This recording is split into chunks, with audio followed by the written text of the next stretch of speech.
All right, hi everyone. My name is Jerry Wofford. I'm the programs manager here at the Woody Guthrie Center, and we're very excited today to have two great guests from the group HuDost's. We have Moksha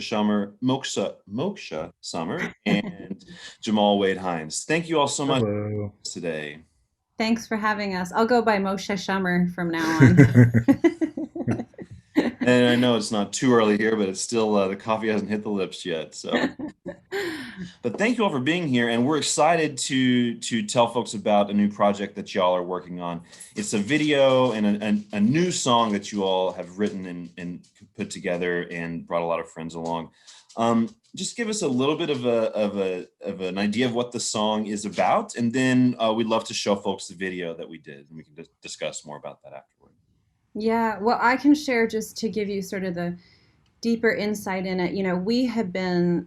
We've been doing activist and advocacy work for several years now. We're congressional district representatives for the nonprofit One For the in state of for the Kentucky. state of Kentucky, and that works on more of a global scale. That's doing work to end extreme poverty, and with everything that's been happening on the more local and national level, especially in the last months, it's been really hard for us to think about anything other than that. And when that happens, it filters into songwriting.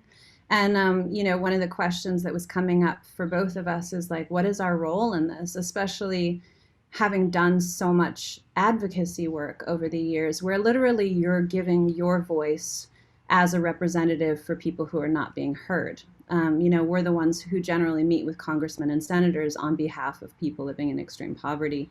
And, with all the protests and happening, especially during this time of COVID, we kind of we kind of felt like we can't give the perspective of someone else, but we can give our own perspective on what it means to give one's voice to a larger purpose and what it's like to be part of the power of a collective voice.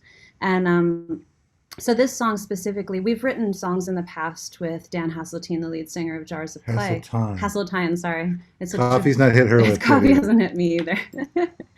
How many years have we been working with Dan? Yes. Anyway, we've written songs with him in the past, and it was like a few months ago when this was all happening, he kind of sent me just this little tidbit of like 2 minutes of him going la la la, playing on the piano, and he was These like, "Do you chord hear? changes and Do you hear anything with this?" And I went, "Well, I hope you're on board with what I hear with this." And I wrote, it happened really quickly actually too. It was like yeah, we demoed the song, he sent it, we demoed the song, we called up the Jars guys who have a studio in Nashville, and we called up our friend Christy Lene. I don't know if you know who she is. She's an amazing guitar player, that solo artist, but has toured with us. yeah, And we hadn't been playing shows, obviously, like everybody else, but we're like, when COVID started to seem like maybe it's getting better, we're like, let's do a studio session. So we all went to Nashville to the Jars place, and the song was unfinished, yeah. and we had the basics there, and we were like, worked it out with those guys in the studio, and Christy wrote a part, and all of a sudden we brought someone to film it. All of a sudden it just happened fast, and then we had the idea about the video, which we'll talk more. Yeah, it was one of those things in the writing process too, where it was like we thought the day was done, and then I suddenly was like, "There's this whole other part," and I like dragged Christy into the vocal booth with me, and we layered these like big this big chorus section, and that became what the inspiration for the whole end of the video is, where we got all these other people to be the choir, in They did the this. Queen method. It Yeah, was like we were on our third wind, and they had this last vocal idea literally at like 10 p.m. So they yeah, went in and did the main part three times, and then they figured out the stacked it. harmony, did the harmony three times, and they did the low harmony three times, and then it was just the two of Christy and Moksha stacked about 12 times already sounded like a choir, and that's when we started going, maybe we could get an all-star cast of people singing this part. And then when people started sending us videos, we were taken out, besides having, which you'll see, have probably already seen or will see in the video, there's a whole mosaic of people, but we were extracting the audio from certain people that did really, people mostly doing them on their phones, but Yeah. we started entering in their phone audio too. So we had, there's literally 100 voices at the end of this huge, That really including is so great, and you can really tell. So let's go ahead and we'll let people hear that and see the video to see what we're talking about. This is the video for Our Words Will Be Louder. No justice. No peace. No justice. No peace. No justice. No peace. This is the color of the day. I am tired of seeing from a sheltered place. Who am I to speak? I've never known your song, so I'll turn the other cheek. The world is aflame. The makers and the martyrs burn to gray. Your words are ablaze. Signs being struck by bullets raised to say, I cannot breathe. These are the words I can say. Use my voice if you wish, but I've never known my place. Hands up, do not shoot. No justice, no peace, no luxury, no loot. The world is aflame. The victims and the bullies burn to gray. My words are ablaze. Signs being struck by bullets raised to say, I cannot breathe.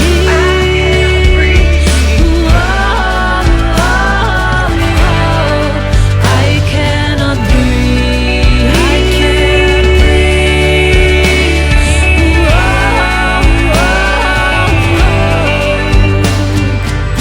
This is the color of the day. Raise it up like a flag, whose on we will weigh. Our words are ablaze. Signs being shot by cameras, what to say.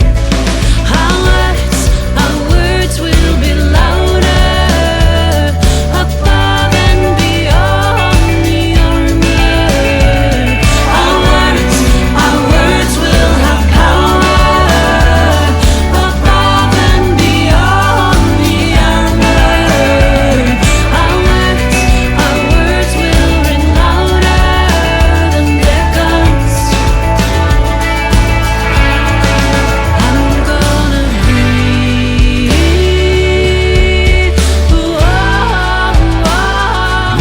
Justice. Yes, we will breathe.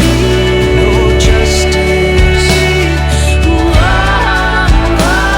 peace. We're gonna breathe.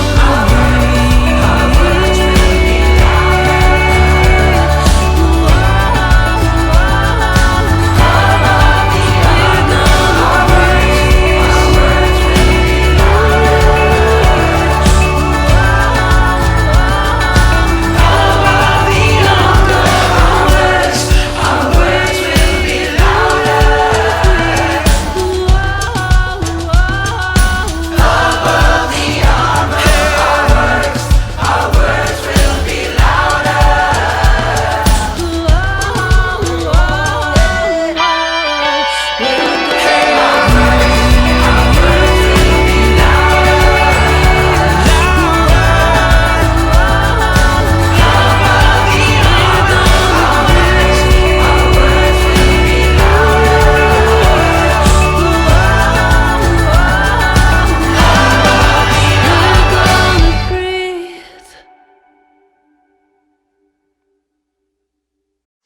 We will stand up again. We will march again. We will preach again. We will organize again.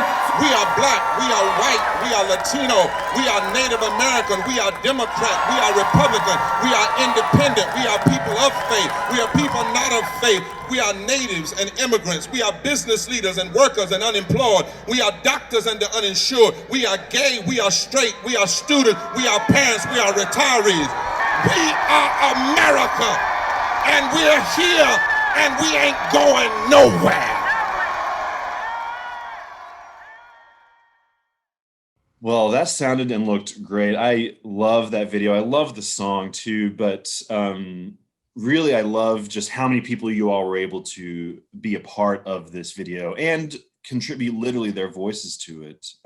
Some friends that the Woody Guthrie Center knows well, Gangsta Grass and Accidentals, just to name a few. But you talked about the idea where it came from to add those voices.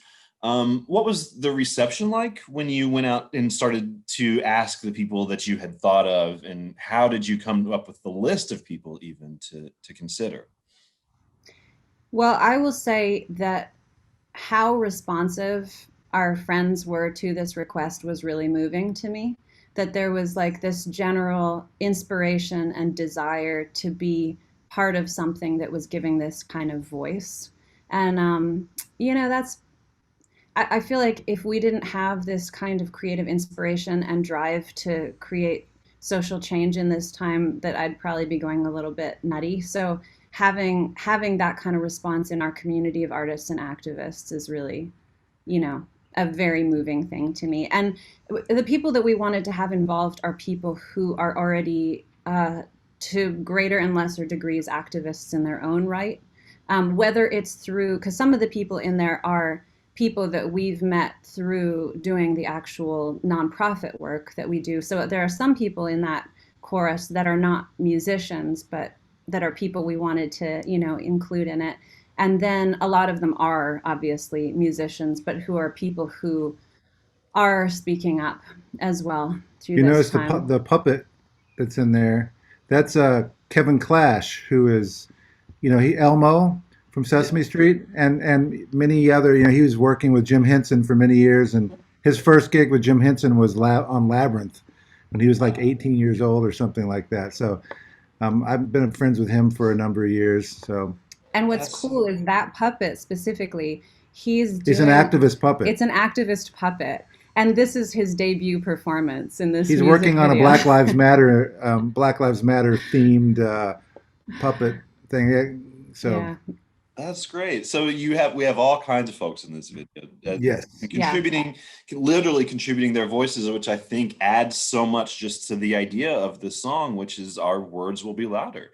The more people Yeah. you have contributing, the louder the movement can be, the more momentum it can have. So when it came to writing the song and writing the words, what were things that were striking you and really affecting you that led to this song? Well, I will say that like I'm being very honest in the verses, and I hope through this song that it goes from this place almost of like frustration with isolation to coming to the resolution of what it means to have that power of collective voice. And so like in that first verse, I'm saying like I'm tired of seeing from a sheltered place, of living in this space. I'm like, you know, use my voice if you want to, but I've never known my place, right? It's saying, it's being especially in terms honest. of racism, considering Yeah. we're white people putting this forward. Yeah, and I mean, I it's scary in some ways to use our voices in this way. I'll be honest, like I had hesitation of like, gosh, do I even who am I to speak in this way? But then I was going, yeah, but we can't, none of us can do this alone. And that's the whole point with this. And to be dark for a moment, like we are in a time of such polarization and narcissism. And really and truly, like if we don't join forces with other people in a positive way that goes beyond just, our own identities, then we're in trouble. We just are. We're in trouble in the grand scheme of things. So that's what I hope the song conveys with it. Not that we can't have our own perspectives, obviously, and not that we don't sometimes have to step aside to make room for others, but the question is like, okay, but how do we do this together as a community and in support of one another? And again, I'll circle back to say, just in terms of getting everyone involved, it as it happened, the songwriting, the recording, the mixing, they're like, okay, the idea of like, hey, let's reach out to all these people, to like all of a sudden us asking a ton of people and all of a sudden getting all these videos from people. I mean, and it, it was created really quickly, and came together. And then all of a sudden we're watching the finished cut going, and we every time we watch it, still we're like blown away by all the people involved. I mean, we have Cy Kernan from the Fix, who he's the only person that didn't do it in the right section of the song, which is supposed to be the end. He did the bridge, which we're like, okay, cool. You get your own special cameo in the bridge. You get a full line. You're the '80s rock star. That's smart. Good Maybe he did it on thinking. purpose or something. But then Jemal in there, yeah. we have Kevin Hearn from Bare Naked Ladies is in there, and Alana Bridgewater. She's the singer that appears a couple times. She was an amazing singer, and she was with the Queen's "We Will Rock You" Broadway musical and stuff. So she is a serious, yeah. And I'm grateful serious to singer. have her on board. I'm from Montreal, and She's from Toronto. she and Kevin are both like additional Canadian representation in terms of this, because this goes beyond, obviously, just the US in terms of, what this is talking about. So, Right. We see, authoritarianism in so many different ways in so many different places. So again, yeah. and combat that is a massive of people and movement to demand justice and equality. And Yeah. it's interesting I too, made sure to wear my hat in the video too. My I Beat the- noticed that Beat the absolutely. Machine hat. I And my- love it. My Prince shirt. I the Prince shirt too. Yeah, it was. You were set, ready to rock. It's interesting too to kind of think about this as a response to feelings that we've had during the pandemic, which is we're starting to just see a lot of that art start to manifest and start to come out to us. Was it cathartic for you to be able to write that and to kind of get those feelings out? I guess in this context too, which is a little bit different than just saying we're tired of being isolated. Yeah.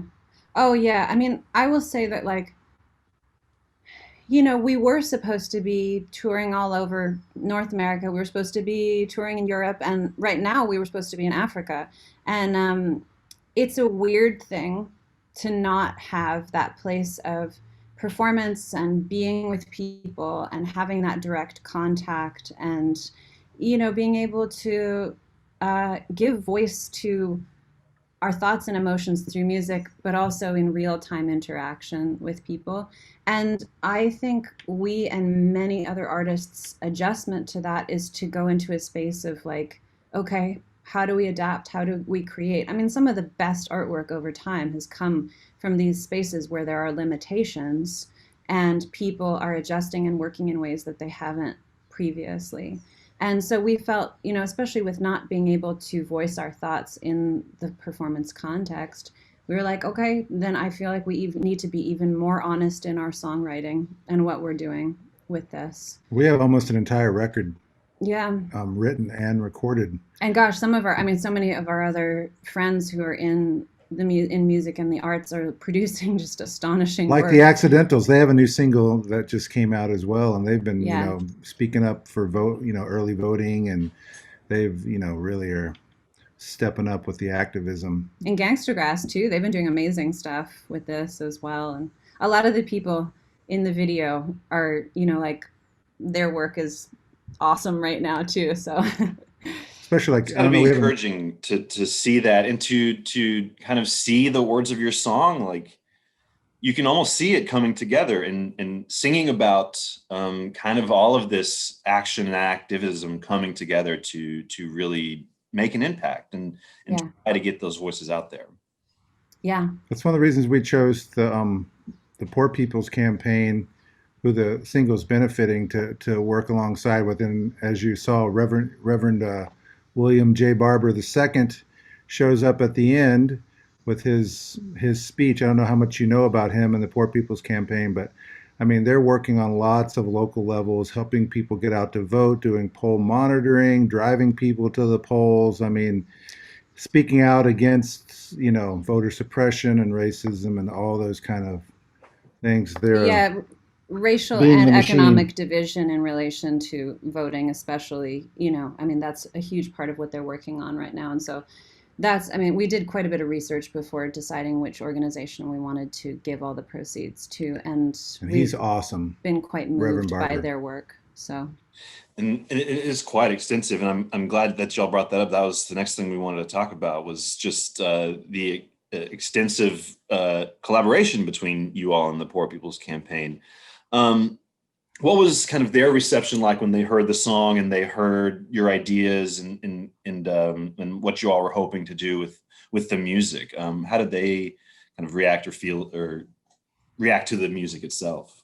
Well, I'll start by saying, like, we played last year, Poor People's Campaign and Reverend Barber, who I'd always been a fan of when he's on TV or speaking at the Democratic National Convention. But they came to Bowling Green, where we live, and did a march, and we played at that at Mount Zion Baptist Church in Bowling Green, who we have the Mount Zion Baptist Church choir also singing in the song and being in the video. And we played on the steps of the church that day he was there, and he spoke, and I got to meet him. I actually got a selfie. I was the only person that got a selfie with him, because I was like, I'm with the One Campaign. Can we get a selfie? So I did a little quickie, and he was really nice, So, then we just started following the work, and Moksha can continue about that work. yeah, I mean, their response was definitely positive to it, and we're still, because they are so slammed, we're still kind of going like, okay, how do we do this? It's still day by day in terms of how to do it. They're doing stuff every day. I mean, they're just Every day. slamming it. They were awesome. I mean, Marches everywhere, and they were the ones who edited together the end segment for us. We had, we knew what part of his speech we wanted, just because of how powerful it is, what he's saying in that segment of the speech. And we feel like that what he's saying right there 100% summarizes the essence of the song too. It's this like powerful expression and our viewpoint. Yeah. Yeah. But they knew what we wanted to use, and then they put together the different segments of, their own footage for that end section, which was, I think it's beautiful in terms of what they did with that for us. So, And it just feels like it goes together so naturally, the song and yeah, what that segment is, but just their work in general. I mean, it's a match made in heaven, it feels like. yeah, absolutely. Yeah, and if anything, we just want to do whatever we can to point people in the right direction in terms of how they can be of service to that work. So that's the sort of like double fold desire with the song, is to encourage voting, obviously, and then also make it clear to people that they can also do additional action, or give financially if they are, able to do that, but just guide them in terms of that. And I think too that obviously voting is very important in participation, but the song and the video itself, I think, can transcend any election or anything that's timely or coming up that we have. I mean, the message in the song is going to be something that we need to carry with us for a while too. Did you all kind of have that kind of future in mind of like, this is something that we need to continually be talking about and pushing forward? Yeah, when I first wrote the song, I had much more time-specific references and references to specific people that shall go unnamed. And I rewrote that because I realized this is something much bigger than just this specific event. And, a huge guide for me in terms of like how to write this kind of song. or even a love song. Or even a love song, right? But like I think of like some of the best songwriters who have done this type of work, and their songs always transcend specific time periods. That's why they remain relevant. And so I kept that in mind in terms of the lyric writing with this. So the video and single are being released. Did I read that it was a smaller EP as well as coming out next or in October? No, it's just different versions of it. It's really just to like give people, a little extra something. It's through, So donate what you can it's a- kind of thing on our yeah. website, and there's like, we just put a little thing where an instrumental mix, the original demo, which has slightly different lyrics, and then an a cappella mix, just to kind of say here, and it's up there for $1, and donate what you can. So Yeah, and all that money's going to the Poor People's Campaign as well. So yeah. And people can find this on your website through the Poor People's Campaign. or do HuDost's.com website in our store or in Bandcamp, our, you know, HuDost's.bandcamp.com. Yeah. So availability there. Are there, you We'll be mentioned, posting it on Facebook too. You know, we're all over all the typical channels. Yeah, follow us on Facebook and we will bug you to death about this specific project. well, and you know, it takes bugging and pushing to make sure that we all realize that this is important and needs people power to make things move forward like this. Tell me a little bit more about what you all have kind of planned for the future. You mentioned that you had a bunch of songs kind of written and recorded. What can folks expect from HuDost coming up? Well, yeah, in this period, we have written an album's worth of material. More, actually. More It's than going an to have to be album's. culled down. And we've Yeah. recorded a bunch of cover songs that are in the works. So we're not sure what we're going to do with those. Yeah, we're figuring it out. You know, that's the fun thing about like being in a period where all your plans are unraveled. You suddenly go, oh, cool. We can write whatever the heck we want and then figure out what the heck we're doing with what we've written. But we will be putting out a new album like before too long, and we're going to kind of come up with an actual strategy of it. In the meantime, we are doing like music videos for specific singles. So it's like every couple months we're putting out a new song with a music video, and Including one with the Accidentals, actually, called Yeah. How Many Miles, and the video's being worked on for that. But it's, you know, they're singing, they're on that entire track and everything, yeah. and it sounds really great. We had them stack themselves too, so always taking the Queen method. Yeah, and there's another single that we'll be putting out in the next months too, that we shot the video, and some of the Jars guys play on that one And Christy as Lene well, too. and Christy Lene as well. So We've filmed it. I mean, we recorded it in the same session as this song. We did 2 songs on that session. yeah, so Actually, we did 3 songs on that session. we did. We were It's going to be neat to see the bursts of creativity that this has caused to kind of yeah. from so many people and so many different places over the next, you know, few years. This is going to be Oh yeah. an interesting time. Some of it's so innovative. I mean, earlier this spring, that was our first kind of like how do we adjust thing, because we had a big interdisciplinary project that we were doing that we had like an NEA grant for and all of that stuff. And it was supposed to be performed live at Oz Arts in Nashville. And suddenly we went, wow, that's not going to happen. And so it was working with the visual artist Jana Harper and the New Dialect Dance Company. And so we did it where the dancers were filmed in isolation, and we did, you know, we recorded the entire score instead of performing it. And, you know, it came out really interestingly, but it was the kind of thing where it would not have taken that format if we had been doing it as live performance. And I think that's one of the positive things about this time period, is that people are definitely discovering new ways of working. And So we're probably going to release that soundtrack, which is probably about 35 minutes, classic album length, you know, Yeah. at some point Wow. too. So there's a ton of stuff. It's kind of overwhelming to figure out how we're going to.